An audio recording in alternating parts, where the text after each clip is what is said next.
안녕하십니까. 예, 사랑, 북극성을 띄우다. 가치지향의 정신으로서 사랑, 그 마지막 소주제입니다. 사랑의 힘으로 내일. 그리고 이 소주제로 그동안 연애학 특강으로 어, 이런저런 소주제를 우리 함께 이야기해 왔습니다마는 오늘 이 주제로 연애학 특강을 마무리합니다. 예, 사랑의 힘으로 내일입니다.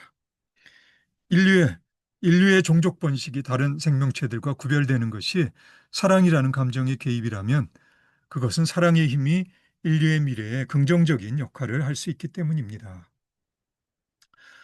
조금 전 소챕터에서 다루었던 사랑의 힘으로 생명이란 주제와 관련해서 생명심이나 깨어있음과는 성격이 좀 다른 주제가 파생되어 나옵니다.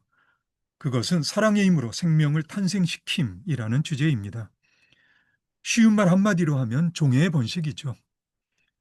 나는 고민하다가 이 주제에 사랑의 힘으로 내일이라는 소챕터의 이름을 붙였습니다. 정말 많은 연애담의 엔딩이 아빠, 엄마, 그리고 막 태어난 갓난아이의 행복한 가족사진입니다. 연애 감정으로서 사랑이라는 조건을 새로운 생명의 탄생이라는 결과와 결부시키는 이유는 무엇일까요? 비슷한 맥락에서 적지 않게 많은 연애담에서 아기를 낳지 못하는 연인들이 절망하는 모습을 보여주기도 하죠. 물론 꼭 연애 감정으로서 사랑이 개입하지 않더라도 동물이나 식물처럼 새로운 생명을 탄생시킬 수 있습니다. 실제로 사랑 없는 관계에서 얼마나 많은 아이들이 태어났을지는 미루어 짐작해도 충분합니다. 그런데 종의 번식에 사랑이라는 감정이 반드시 필요한 조건이 아니라면 유독 인간에게 연애 감정으로서 사랑이라는 감정이 적어도 책 한 권이 필요할 정도로 이렇게나 활발한 이유는 무엇일까요? 이 질문이 이번 소챕터의 핵심을 이루는 주제입니다. 그리고 연애학 특강은 이 주제로 마무리가 될 겁니다. 1992년 영국 작가 PD 제임스의 원작을 2006년 멕시코 출신의 알폰소 쿠아론 감독이 영화화한 칠드런 오브 맨은 2027년 더 이상 아이들이 태어나지 않는 세상을 그리고 있습니다. 정말 어둡고 차가운 세상입니다. 갓난아이의 울음소리만으로도 전쟁에 찌든 사람들에게 얼마나 커다란 위안인지 이 영화는 제대로 보여줍니다. 이 영화에서 인간이 왜 불임이 되는지 그 이유를 말해주지는 않습니다. 어쩌면 인간이 황새를 다 잡아먹어서인지도 모르겠지만 이 영화가 인간의 희망 없는 내일을 걱정하고 있는 건 분명합니다. 내일이 걱정되면 오늘을 살펴봐야겠죠. 황새 이야기는 영화 속에 나오는 농담입니다만 원작 작가의 평소 관심으로 미루어 보면 환경 문제일 가능성이 큽니다. 나는 아직 이 원작을 소설로 읽지는 못했습니다. 2018년 미국 드레이크 도레무스 감독의 SF 영화 조에는 사랑이라는 감정을 약으로 처방받는 인간들이 묘사됩니다. 이들에게는 약 기운이 유지되는 동안이 사랑의 유통기한이죠. 반면에 인간과 안드로이드의 사랑은 전통적인 의미에서 진실합니다. 실제로 진화한 안드로이드의 눈에 눈물이 고일 정도예요. 안드로이드는 겉으로는 인간의 모습과 구별할 수 없는, 그러나 속으로는 기계장치일 뿐인 존재를 의미하죠. 이 영화는 안드로이드 조와 조를 만든 과학자 콜의 사랑 이야기입니다. 그들의 사랑은 감동적입니다. 하지만 인간과 안드로이드의 연애는 새로운 생명을 탄생시킬 수가 없습니다. 영화 속에서 조의 속살이 보이는 장면이 있는데요. 조가 뜯어낸 피부의 흉터가 끔찍한 모습으로 드러납니다. 그런데 그 흉터가 위치한 곳이 여성의 자궁 부위입니다. 내 생각에 조가 아이를 낳을 수 없다는 사실이 새삼 강조되는 장면입니다.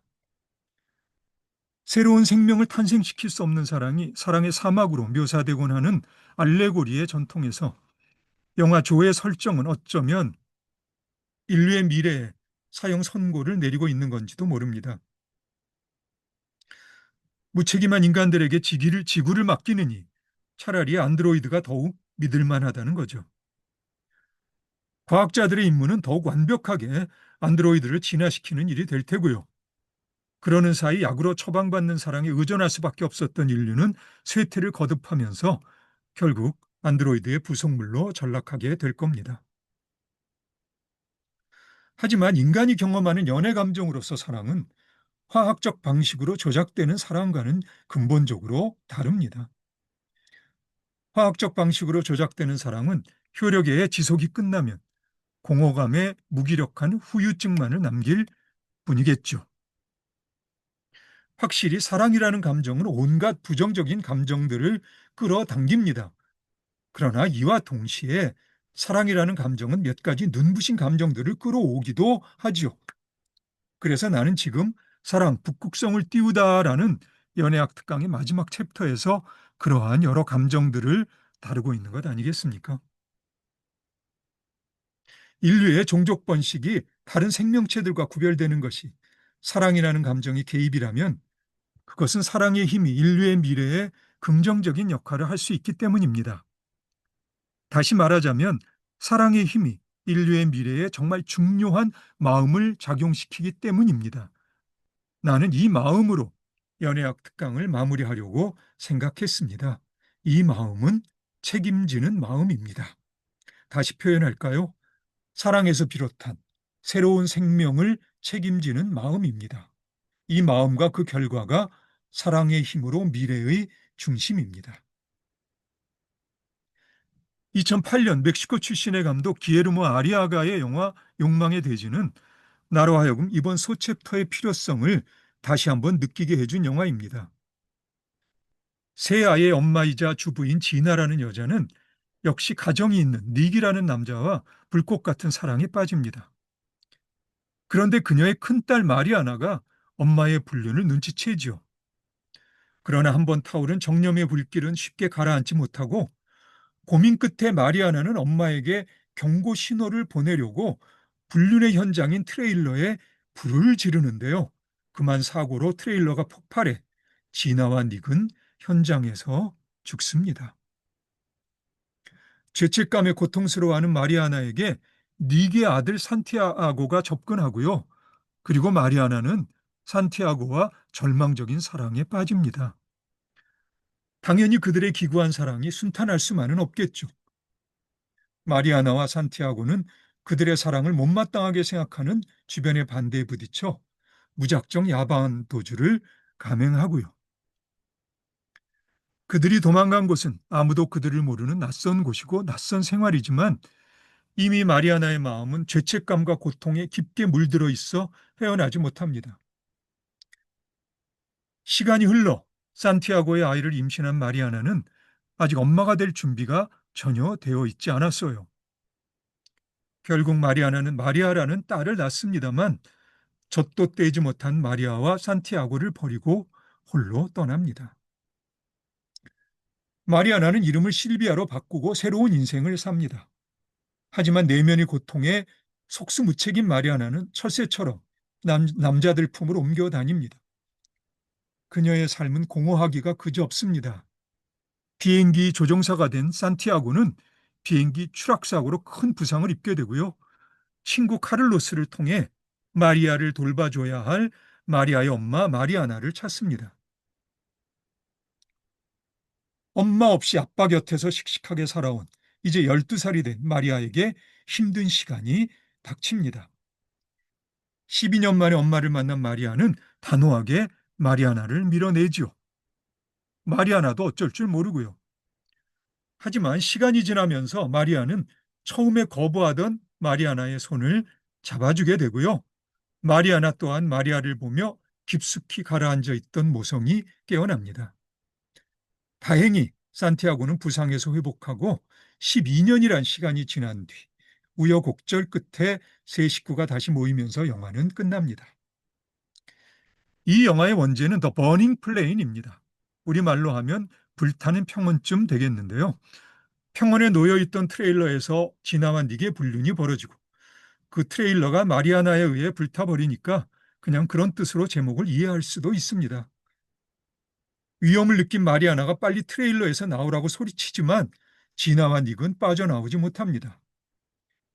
이 위급한 상황이 이 제목의 한 큐 아래입니다. 한 큐 아래 제목으로 미루어 욕망의 대지라는 영화가 관객에게 건네는 메시지는 지금 우리가 살고 있는 세상이 불타고 있다는 겁니다. 우리가 살고 있는 집이 불타고 있다면 어떻게 해야 하나요? 예, 빨리 빠져나와야겠죠. 무엇보다도 어린 아이들을 앞세워 빨리 빠져나와야 합니다. 그것이 어른들의 책임입니다. 그런데 지나만 닉은 빠져나오지 못했을 뿐만 아니라 마리아나와 산티아고를 오히려 불구덩이 속으로 집어 던집니다. 이런 의미에서 이 영화의 B급 영화 같은 우리말 제목은 적절합니다만 조금만 더 친절했다면 욕망으로 오염된 돼지 정도로 해도 좋았을 거라고 나는 생각합니다. 지나와 닉의 사랑은 그 나름대로 충실한 사랑이었습니다만 그들이 그 사랑의 대가로 치러야 했던 것은 마리아나와 산티아고의 처절한 인생이었습니다. 영화에서 묘사되지는 않았지만 마리아나와 산티아고의 살아남은 아빠와 엄마, 살아남은 아빠와 엄마, 그리고 무엇보다도 마리아나와 산티아고의 형제들에게도 삶은 만만치 않았을 겁니다. 물론 마리아나만큼은 아니었겠지만 말이죠.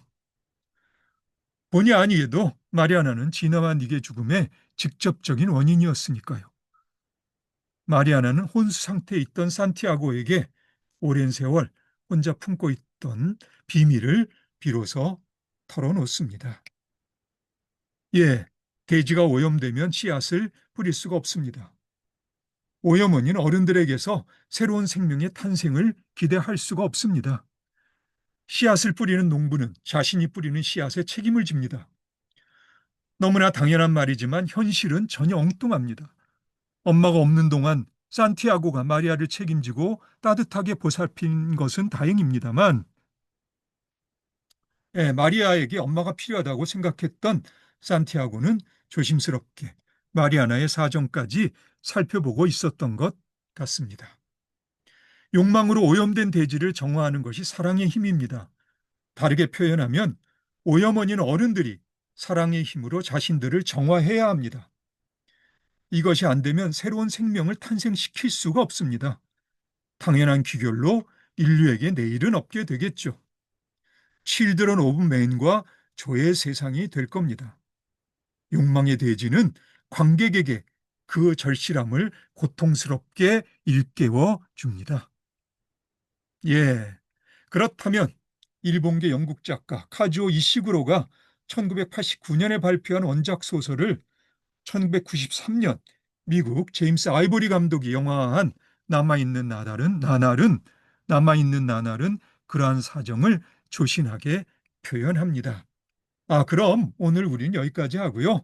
다음에 다시 만나서 남아있는 나날이란 영화로 이제 남아있는 이번 소챕터의 다음 부분을 함께 이야기하면서 마무리하도록 합시다. 그럼 오늘은 여기까지 하겠습니다. 오늘도 수고 많으셨고요. 그럼 우리 다음에 다시 봅시다.